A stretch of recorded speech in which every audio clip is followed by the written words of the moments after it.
May I have attention, please? Welcome to this session. My name is, as on the slide, my name is Qin Zhu. I came from China. A little background about myself. I was educated in material science and engineering. I got a BS degree in the field. I was also educated in philosophy, in engineering ethics. I got my first PhD in engineering ethics. I got the two degrees, both from China, Dalian University of Technology. So for those of you who are Chinese students, you might know where I came from. I'm now working in the School of Engineering Education. I'm working on my second PhD. This is my third year. So my research interests include global engineering education and engineering ethics. That's part of we are talking about today. So first of all, a couple of announcements. First of all, so I think everyone has the Scantron and also a piece of paper like this, a table. So once this lecture is finished, please hand these to our teaching assistant, Shankra, who is sitting in the back of our room. A couple of other announcements. The first one is this would be the last lecture in this room. For those who are 1 credit new to EPICS, done with required lectures. After you complete the survey too, if you have not already. The second one is we will not have lecture next week for anyone. So that means teams can prepare for design reviews. The next one is preparing for design review. Other lecture this week would be giving effective design review presentations.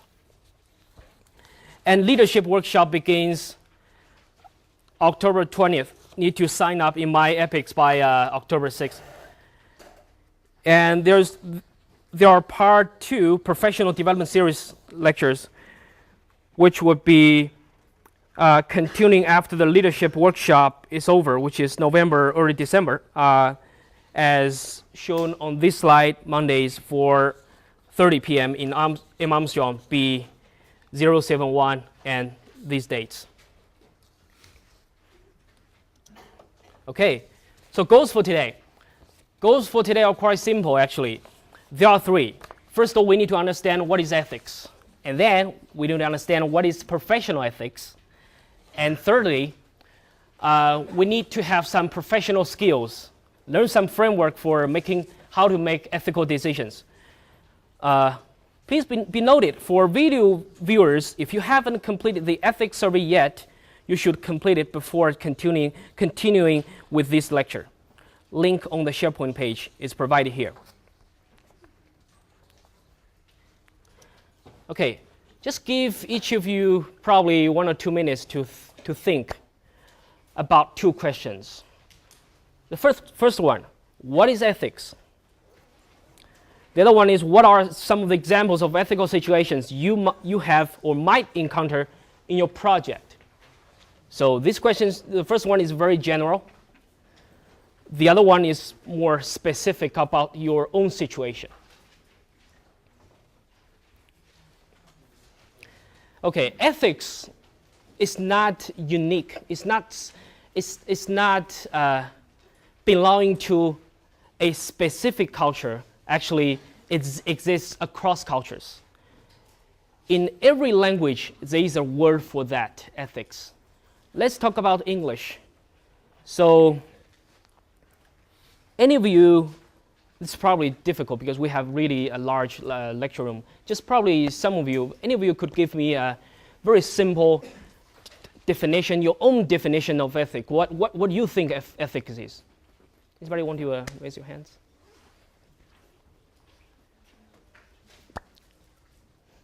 All right. Okay. So let me try to give some examples. So ethics you could have either in a very everyday sense, like a lot of people are saying that, oh, I don't have to learn professional ethics because I think I'm ethical. So from that sentence, you could see there are actually two kinds of ways of defining ethics, right? The other one is more everyday sense, like I respect others, I show piety to my parents, I enjoy working with my teammates. The other one is more specific, in a specific area, like as a professional engineer, what you are required to do, what you can do, what you cannot. So these are two approaches to define, and we will cover both today. Secondly, what are some of the examples of ethical situations you have or might encounter in your project? So as a member of your project, as a member in your team, you might encounter different levels of ethical questions, especially let's say professional ethics questions. First of all, at your individual level, what do you see yourself as a professional engineer, right? You have a beautiful design plan, you have some ideas. What are your own ethical perceptions of how design is relevant? And also, we have some kind of collectivist or team level, right?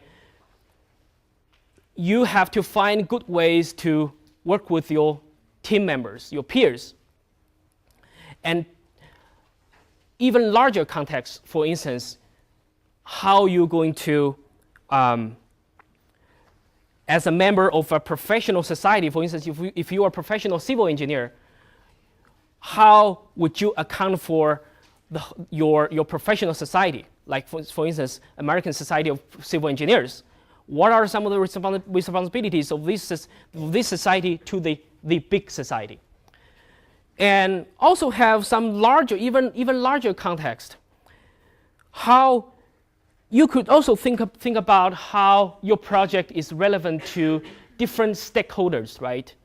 Not only yourself, not only your team members, not only your professional society, but also the larger society, right? Your customers who will benefit from your design. Okay. Then we're going to talk about two concepts, ethics and morality. The two concepts actually are confounded, are interchangeable, actually, to some extent, I would say, in many disciplines, in many fields, including philosophy. But if we do want to do hard work, like want to, let's say, to distinguish the two concepts, to see if there are some of them even minor differences between the two. Ethics is mainly concerned about what? It's mainly concerned about a kind of principles or the theory of how we ought to act. That's the highest level, the theory. And also it could refer to the cohesive set of principles which guide or evaluate behaviors, morals, for instance, moral choices. And third level, more specific, the rules of conduct recognized in certain associations or departments of human life. For instance, if you belong to, let's say, the College of Engineering, College of Engineering has some kind of student behavior codes, and these codes actually are often perceived as ethically relevant. And also, as just said, in a very specific way, if you want to know the ethics of the ethical environment or ethics of the College of Engineering, they are actually organized in codes or frameworks written out on papers, very specific. So what is morality? Morality actually is more concerned about behavior, what actually is doing. Behavior conforming to accepted moral standards. So in put a similar way, the difference between ethics and morality is in this way. Morality is a descriptive concept, saying that a person is behaving in one way. What is actually doing? What is actually doing it? That kind of behavior is accepted by a group of people or in a certain context. So ethics, so morality, in other hand, is more of, in some instances, is what you believe, what you observe, some of moral phenomena. But in comparison, ethics is more of what you are, actually a set of rules or principles that, let's say, set by those people who are belong to an organization, belong to a department, who are outside of you. People's expectations or societal expectations of you instead of your own behavioral instances. So that's a difference. But actually, in most cases, we don't distinguish between the two concepts. They are interchangeable.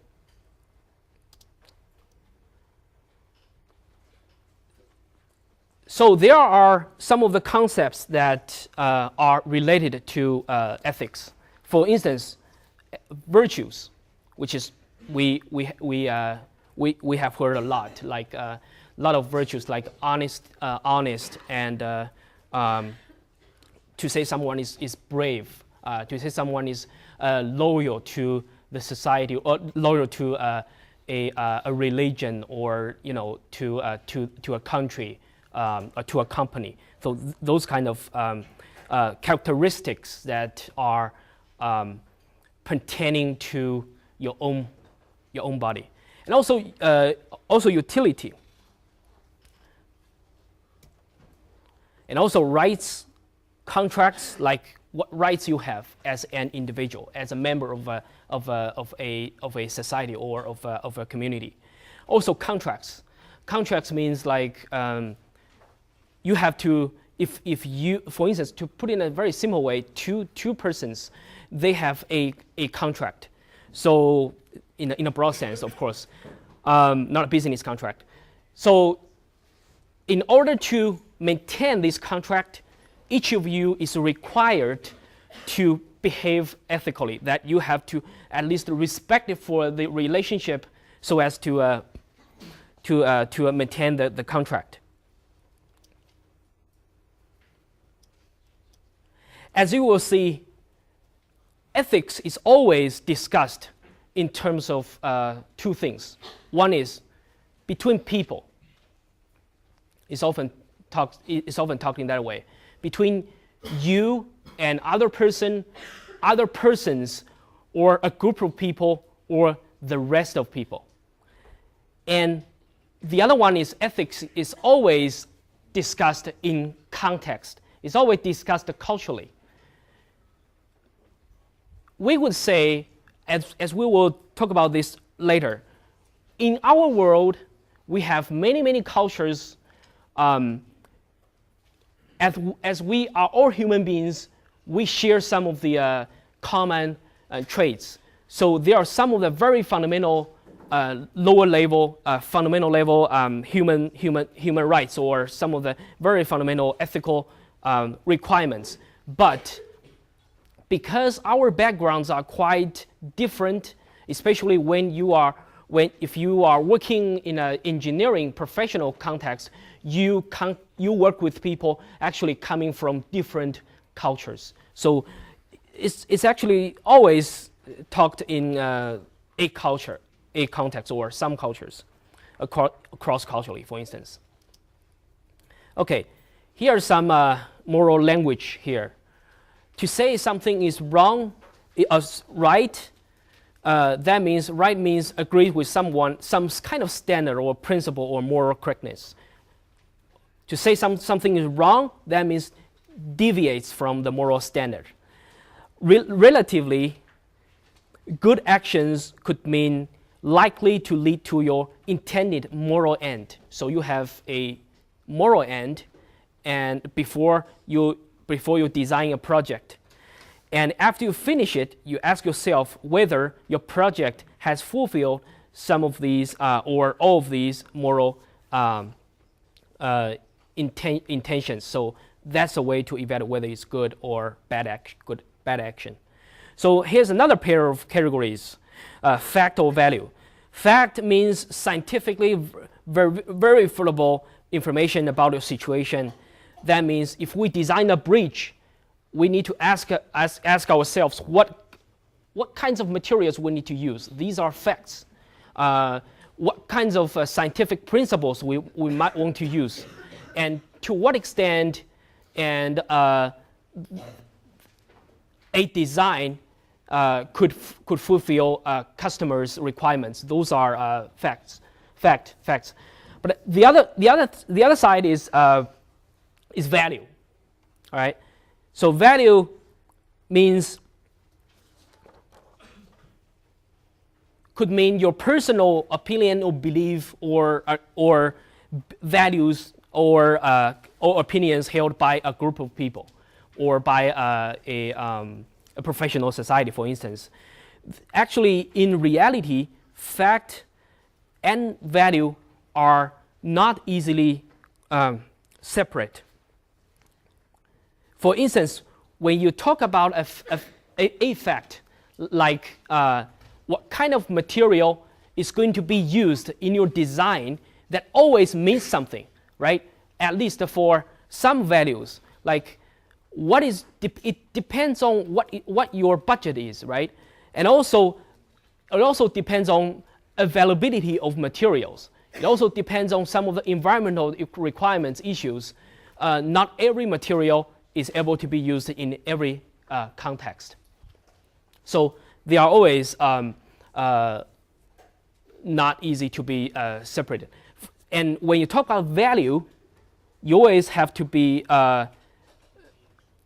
to rely on some of the scientific facts to check if the value is justifiable. Okay, let's turn from ethics to professional ethics.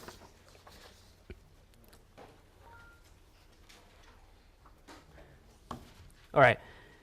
So as I said at the beginning of this lecture, I talked to a couple of my friends and also students in another class. So a lot of my friends ask me, so I think I'm an ethical person. Why do I have to learn professional ethics? So there is a difference between everyday ethics and professional ethics. What is the difference? Just want to give you one example. For instance, if you are a doctor, if someone is a doctor, and one day, and this person is working for the emergency. One day, and this person sees a really serious accident happen, and there's a patient coming to the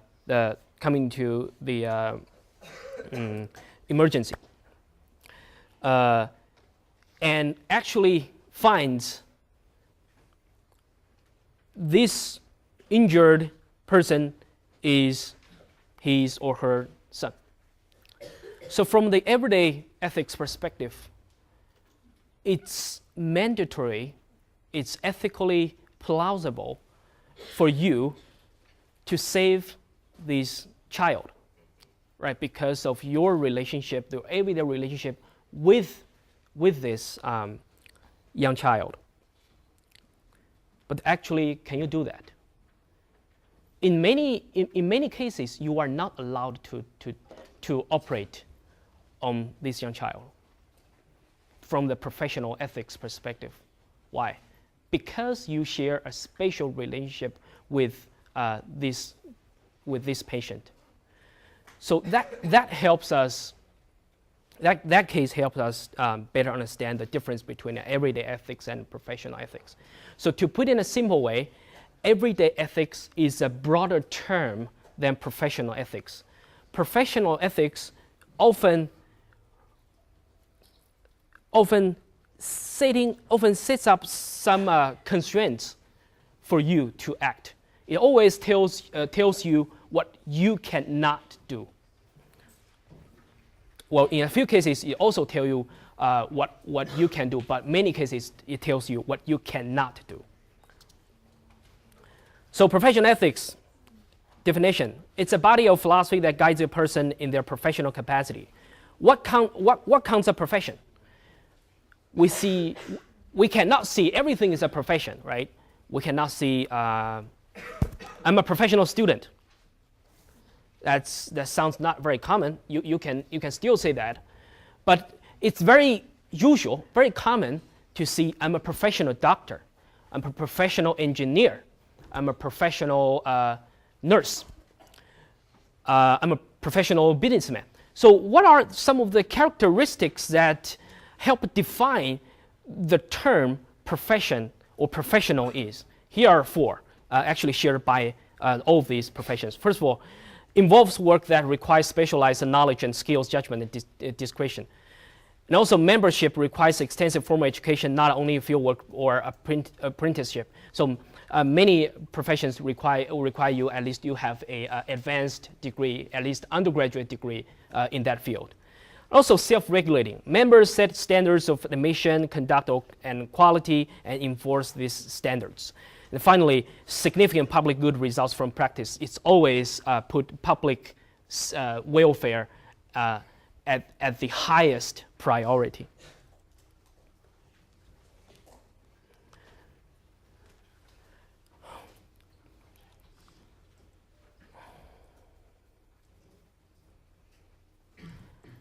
Every professional society or professional organization has these or those codes. So codes of ethics are systems of ethics written down, because we cannot say, we are professional engineers. We have our own ethics. But in order to be professional, as we just said, you have to self-regulating. You have to set up a certain kinds of standards. So codes of ethics are that kind. So individuals may also have their own codes. For instance, like our EPICS teams can also have codes. Professionals, as I said, professional societies have codes, and most companies do have their codes. Our codes might be slightly different, but depending on what will lead to happiness in each context. But for instance, EPICS here, team codes all differ depending on the students who made them. It may also depend on what kind of work you're doing. Like you're doing civil engineering work, doing materials engineering, you're doing nuclear engineering. You deal with different kinds of people, and you might have different codes of ethics, or even because the members who are let's say who are setting up the codes, they are coming from different backgrounds. They have different cultural values. They might set up some of the different codes of ethics. Here are some of the professional codes of ethics in different fields. For instance, like psychology, education, audiology, and engineering. In engineering, one of the most influential code of ethics is set by NSPE, National Society of Professional Engineers. I'm not sure if how many of you know the percentage of professional engineers among all American engineers in this country. Actually, the percentage is very low. It's not very high. Probably some of your faculty, some of your professors, if you see their titles, you will see there's a PE on their business cards. But again, this is very small amount of people, and in total there might be 8 million engineers 8 million licensed, not engineers, because in the U.S. the engineering professional licensure is governed by each state. So for instance, I know a couple of engineers. They're doing quite good work. They have professional engineering license from like 2 or 3 different states, for instance, California, Indiana, and Washington State. And each state sets up their own standards, admission standards, and also, of course, some of the might be different codes of, some of the ethical requirements.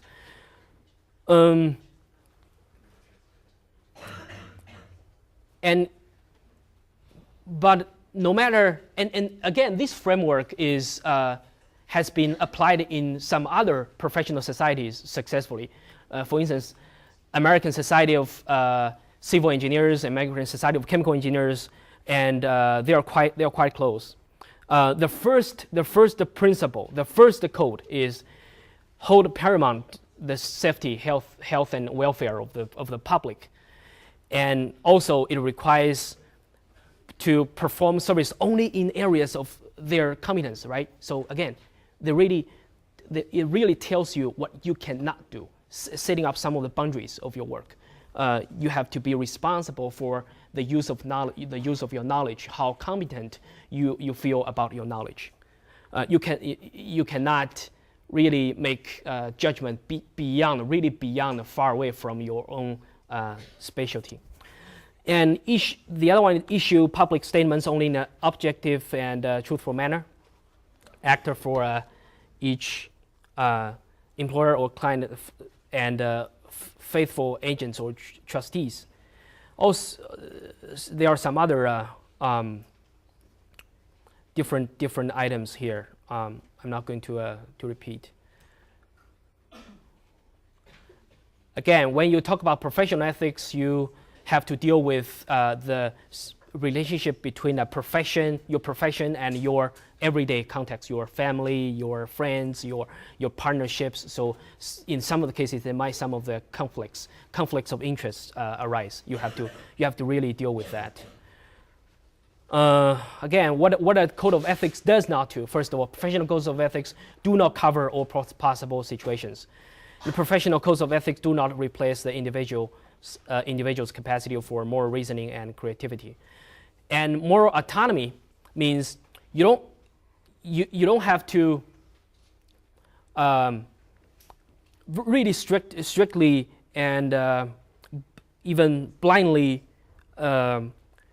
just narrow-minded look at those codes of ethics. You have to think critically, independently about moral issues, that to what extent those codes of ethics are able to be applied in your context, and conduct some of the critical and creative application of codes of ethics. Again, from the code, hold paramount the safety, health, and welfare of the public. 2 questions arise. I think many of you might already had in your mind. First of all, is it possible to make something 100% safe? And how do you decide what is safe enough? So they are interrelated. So the 2 questions are quite context dependent. It's not always 100% safe. There are different arguments justifying that. Some people will say, "Oh, I would just try my best to achieve the highest level of safety." Some of the sense will say, is it actually 100% safety? Not only enough, but also is it worthwhile? Is it economic? Because as an engineer, you have to deal with some of the budget issue or economic issues. Okay, now goes to our final section, moral decision making. As argued by many engineering ethicists, they actually have found moral decision making is quite comparable to design process, right? So first of all, you identify a problem that has something to do with your moral sensitivity, right? How could you identify a problem is an ethical issue, and what issues are involved, what stakeholders are. Secondly, you have to state some of the facts right? You have to state some of the facts.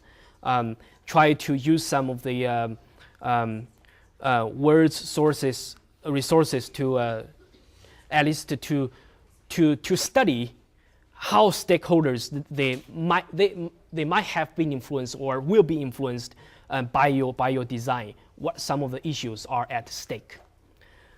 Then you have to develop list of different options, right? You have to, based on your study of different of the stakeholders involved, and also some of the materials and the resources involved, you have to list a couple of different options. These options might be related to economic, social, environmental, those different kinds of aspects. And also you have to test options to run these different options, to compare different frameworks and perspectives, see what works best or what works at least better than others. Then you make a choice. In some cases, you have to go back and forth, iterate this process in order to find, first of all, to see if you miss something, miss some perspective, miss some stakeholders, miss some of the interests, and also to optimize your justification. Here are a couple of questions. There are different approaches, and I think everyone has a paper here, and actually it has two sides. One side has different approaches to making ethical decisions. There are actually five. The first one is utilitarian. That means which option will produce the most good and do the least harm. And also, there are some other approaches. These are very, very useful tools for you to make decision. And the rights approach, justice approach, also care ethics and virtue approach, they have, and on this paper they have it has very clear definition of what they are. Here is one example. Please spend probably a few minutes looking at and try to see what are the ethical issues. And use the tools provided here and try to fill out these forms so as to provide some of the ethical justifications.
So among the five ethical approaches, you can use one of them, two of them, three of them, or all of them as just decision-making tools for you to think about the whole case. Now, the utilitarian approach is more of what kinds of the greatest good you can get from your decision. The rights approach is about, for instance, your design, whether your design violates someone's rights, like for instance, privacy or some of the human rights or basic fundamental rights to human beings. The justice approach is more of like whether your design is just to everybody who might be who might be affected by your design. And in some cases, some theorists, they even push toward a really broad context, saying that whether your design whether your design is just for only those people who might benefit from your design, whether it is not for those people who are not going to benefit from your design. So different options. And also the care ethics approach. The care ethics approach, I think, is really relevant to the EPICS program itself, right? It really relates to humanitarianism. Whether engineering is able to serve some of the fundamental needs like water, food and those kind of issues to less developed populations. So you have to really imagine their needs to collaborate with those people and see how engineering is able to bring more social welfare and change their life, improve their life conditions. Finally, the virtue approach is more abstract. It mainly concerned with the ways how you demonstrate honesty or some other virtues.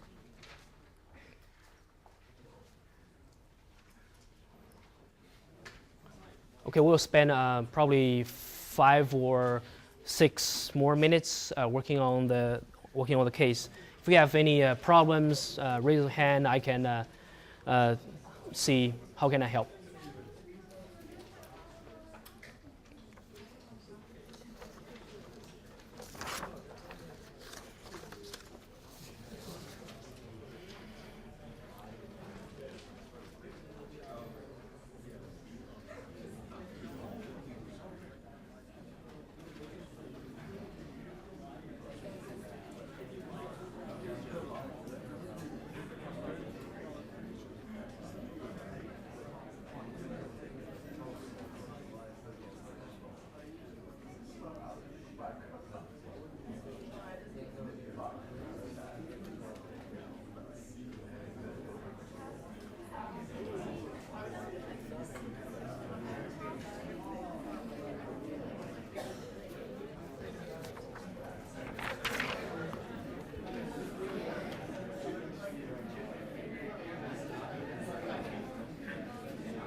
I just saw the mail again. I don't think we have to take these back. Oh, you don't have to take this back? Because Carla didn't say anything about it. Oh, I okay. think it's just for reflection. So after this, maybe you could just ask them what they thought and everything, and then just for reflection. Okay. So because we want, do you want to take them? Like if you want to take No. them? I don't. I probably misunderstood Carla. Oh yeah, she didn't mention. Yeah. So I thought you wanted to collect them and say see what they wrote or something. But if you don't, then that's. You don't have to. Okay, great. Thank you. Just Okay.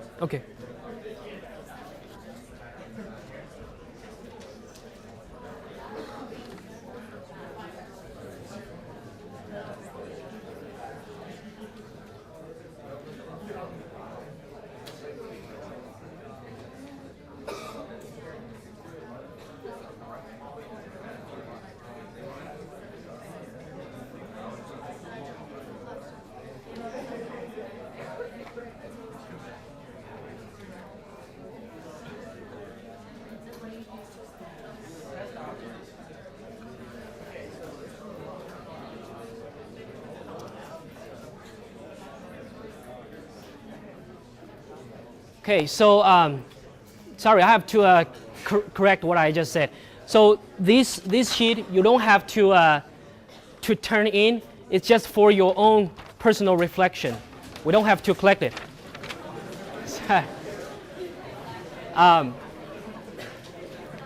Well,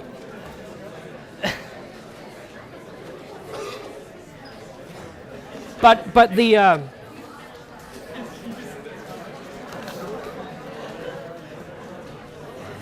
but you do have to turn in the scan turn. Yeah, that one, scan turns. So I think we're getting very close. And before we finish this, here are actually some of the questions for you to consider. Actually, you can include in your journal. When you write your journal, you can include these questions for you to think about today's content. For instance, what did I learn? How did I learn it? Why does this learning matter? Why will or could others do in light of this learning? How can we apply what we have learned in this class today into our future work, into our engineering design? Also, what ethical issues have or need to be considered regarding a project, more specifically. Finally, we take attendance today, and please fill in your name, Purdue ID, and chew for number 1 in pencil, and hand individually to our TA. Thank you.